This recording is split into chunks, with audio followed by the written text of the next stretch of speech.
Hello, I'm Odin, and today I'm gonna make Hellboy's right hand of doom. But I'm not just gonna make a fancy glove. I wanna make a puppet hand with articulated fingers. I'm not making a pattern this time. I'm just gonna freehand all of the pieces and cut them to fit. First thing I wanna make is a foam ruler.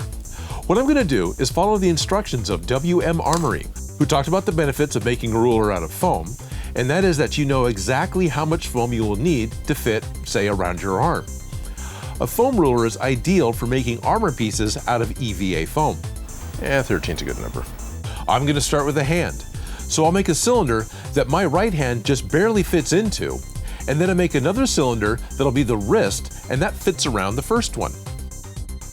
First, I add a piece that'll be the back of the hand. And my plan is to reinforce the inside where I can attach the mechanism for the fingers. I don't want to make a special frame just to attach the fingers to. I want to keep this simple and just use layers of EVA foam. To make the fingers, I cut some polyethylene tubing into 8-inch pieces and then straighten them out with a heat gun. I need to cut notches most of the way through for the tube for each of the knuckles, but keep a small piece to act as a hinge on the back. I don't want to just cut it with a knife because it's very easy to overcut and cut the tube all the way in half. So first, I drill a little hole, and then I can cut out from that hole to make each notch. For each finger, I need to put a small piece of wire coat hanger at the fingertip and then another at the base where the finger is going to meet the hand. I'm going to use some nylon string as the tendon to pull the finger closed. I thread the nylon up from the base of the finger, around the wire at the tip of the finger, and then back down inside the tube to the base again. Then I tie it to the second wire that will be in the palm of the hand, and that's my anchor. Now, when I pull the string, it shortens the length inside the tube, which causes the finger to curl up. Polyethylene tubing has enough spring that it opens back up on its own. And this is the simplest method that I know to make a cable-controlled articulated finger. I cut notches in another piece of EVA foam for each of the finger tubes to fit in, and then I glue that into the back of the hand. The nylon string still hangs out of the bottom, and all the fingers will extend out from the top, and this is how I will anchor my fingers. I got some 1-inch metal rings so I can comfortably pull each of the nylon tendon strings for each finger. I tie off each string to a different ring and then apply super glue to make sure that it doesn't untie later. I tried to tie the ring as close to the base of the finger as I could. I didn't need a bunch of extra string inside the hand, because I can only close my fingers so much, and too much string is less pulling distance that I can get from my own finger. Unfortunately, the middle finger has about 3/4 of an inch of extra string, and it makes it much more difficult to close. Now, the middle finger and pinky could be tied to the same ring, and that would actually be better, as I got pretty cramped inside the puppet hand with 4 rings and my actual hand. But that would limit some of the possible gestures I could make. Perfect! I build up the side of the hand where I'm going to attach the thumb. I add another strip of reinforcement on the inside. I don't want the back of the hand to fold over or curl up when I try to close the fingers and make a fist. Instead of using the stiff EVA foam to make the skin for the fingers, I'm going to use soft open cell polyfoam. Now this is the same stuff that I made the facehugger from. I cut out a front and a back piece for each finger, and then I carefully cut in half the front piece so there's less material to curl up inside the finger. Now I could have just used thinner foam, but I didn't have any. I was worried that the cut wire on the fingertip could tear through the foam from the inside. So I covered each fingertip with a piece of shrink tubing. This is the same stuff you use on electrical wire. With the sharp edges covered, I glue the foam backs onto the fingers with contact cement, and then I glue the base of each foam finger to the hand. Then I only glue around the tube to stick on the front of each finger. I didn't want to glue the front to the tube, so the foam could move as much as it could when the finger curled up. I also marked where each knuckle is on the foam. With the fingers in place, I glue on some more EVA foam to make the palm of the hand and the heel of the thumb. I cut small pieces of EVA foam to fill in some of the holes where all the pieces meet because I know I can sand them off later and get a better hand shape. Hellboy's fingers are segmented, and if you didn't notice, the thumb and the pinky have 1 less segment each than the other 2 fingers.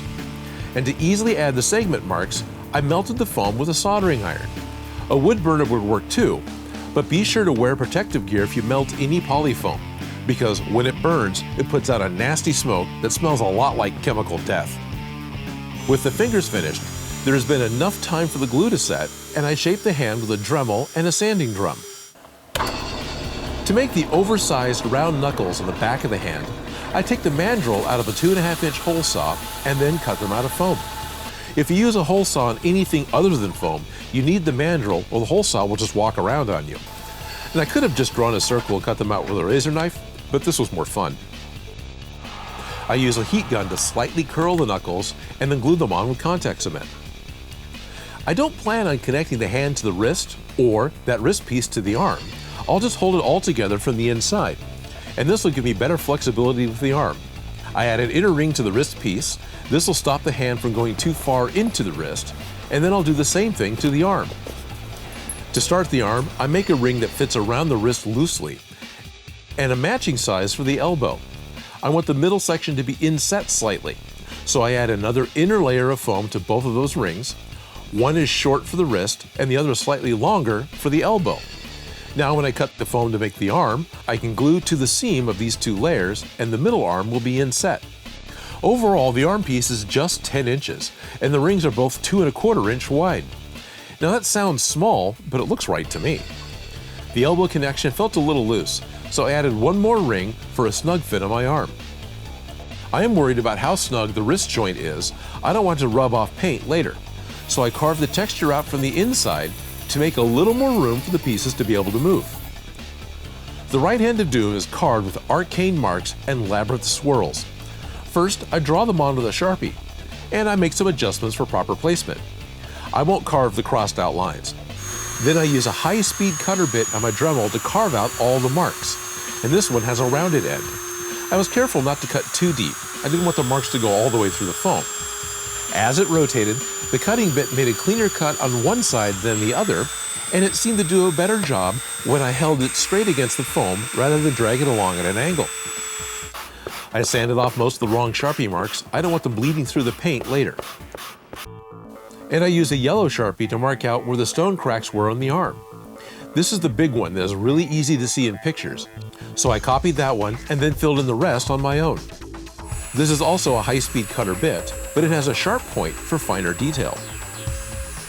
After all the cracks were applied, I was still worried that it was going to be too smooth, so I used different grinding stone bits to pockmark the surface and make bigger gouges. And I used a heat gun to soften some of the cuts and open the cracks. I need to skin the open cell polyfoam. Just painting this foam always looks like you've just painted foam, so I'm going to brush on latex rubber directly to the polyfoam. The first coat really sinks in, but after 2 or 3 coats, I can get a good skin that still has a rock texture. Now this is the same latex I used on the face hugger, but I'm not adding the paper tissue on the hand because I didn't want the wrinkled skin look like I got on the face hugger. To speed the drying of the fingers, just place them in front of a fan. Latex is water-based, and moving air dries it pretty quickly. I also made sure the fingers were not touching each other, or else they would have dried stuck together.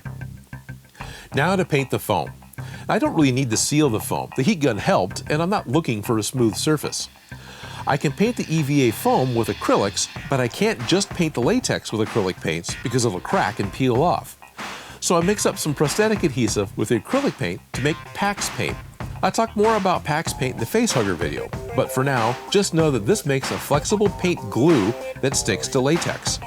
And I decided to paint the whole arm with it so it would all look the same. I started putting it on with a brush, but the brush strokes in the paint were pretty bad. So I cut a piece of polyfoam and then stippled on the paint instead. And this made a really good texture, which actually stayed after it was dry. So I've got everything painted. It only really took 1 coat to cover the fingers to get a good red, but to have just a bright of a red on the dark gray foam, it actually took up to 4 coats. But I'm okay with it now. Now, since it's painted with a glue paint, it'll actually stick together if they touch each other, kind of like contact cement, but not quite as strong. So in order to get rid of the sticky, all I gotta do is cover it with baby powder or talcum powder, and then I can wipe it off with some water.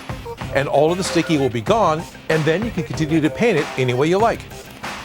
Even though there's a little residue from the baby powder, the next coats of paint will cover it all up. I mix up some dark brown, reddish craft paints, water it down, and brush it on to all the engraved cuts that I made on the arm. I can wipe off a lot of this dark wash paint with a wet paper towel, but I want as much as I can get in the cracks and corners. I add a second round of darker color just into the arcane carvings and the knuckle segments. After everything is dry, I stipple on just the red acrylic that I'd used to make the PAX paint, but I try to be selective of where I use it, kind of like dry brushing. When I put the fingers together, I did it the simplest way that I knew. So all you have to do is pull the string and it closes the fingers.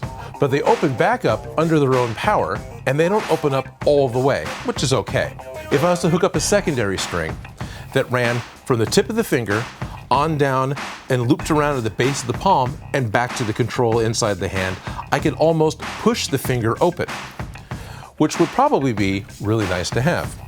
But for now, I've got a right hand of doom.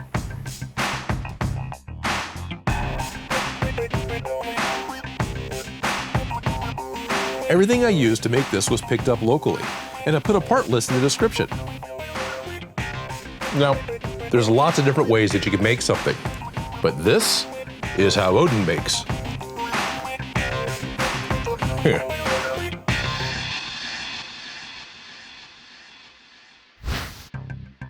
I have a Patreon page where I give away props made right here in the show. This month's winner is XCeroLoboX, and he won the Spider-Man web shooters. If you like the video or have ideas or something for me to make, please leave them in the comments below. And if you make any of these projects, you can send me a picture. Next time, I should buy a better cigar.